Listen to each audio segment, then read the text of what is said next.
আচ্ছা, গুঞ্জন তো আমাদের জীবনের একটা অংশ। দেশের জনপ্রিয় সঙ্গীতশিল্পী তাহসান খান নিত্য নতুন গান প্রকাশের পাশাপাশি উপস্থাপনাও করছেন তিনি।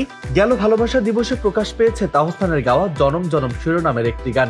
আসন্ন ঈদে মুক্তির অপেক্ষায় থাকা জঙ্গলি সিনেমার জন্য গানটি গেয়েছেন তিনি। এর মধ্যে ভক্তদের জন্য এক বড় সুখবর রেখেছেন তাহসান। একটা সময় যে গানগুলো শুরুতে শ্রোতারা শুনেছেন, যেসব গান দিয়ে তাহসান পরিচিতি পেয়েছেন, সেসব গান রিমেকিং এর উদ্যোগ নিয়েছেন তিনি। তাহসান জানিয়েছেন এমন 7টি গান নিয়ে নতুন করে কাজ করবেন তিনি। এতে গানগুলো উপস্থাপিত হবে নতুন আঙ্গিকে। সম্প্রতি তাহসান বলেছেন, আমি সবসময় চেয়েছি আমার সৃজনশীল কাজগুলো আমারই নিয়ন্ত্রণে থাকুক, তাই আমার গাওয়া পুরনো 7টি গান আবার নতুন করে গাওয়ার উদ্যোগ নিয়েছি, কারণ আমি চাই সেগুলো নতুন আঙ্গিকে উপস্থাপিত হোক। যেসব গান করব সেগুলো অনেক হিট হয়েছিল তেমন নয়, কিন্তু আমার খুব প্রিয় গান। আবার এর মধ্যে অনেক হিট গানও রয়েছেন, দেখা গেল সেগুলো অ্যারেঞ্জমেন্ট আমার মন পুত হয়নি, তাই গানগুলো আমার নিজের মতো করে শ্রোতাদের কাছে উপস্থাপন করার উদ্যোগ নিয়েছি।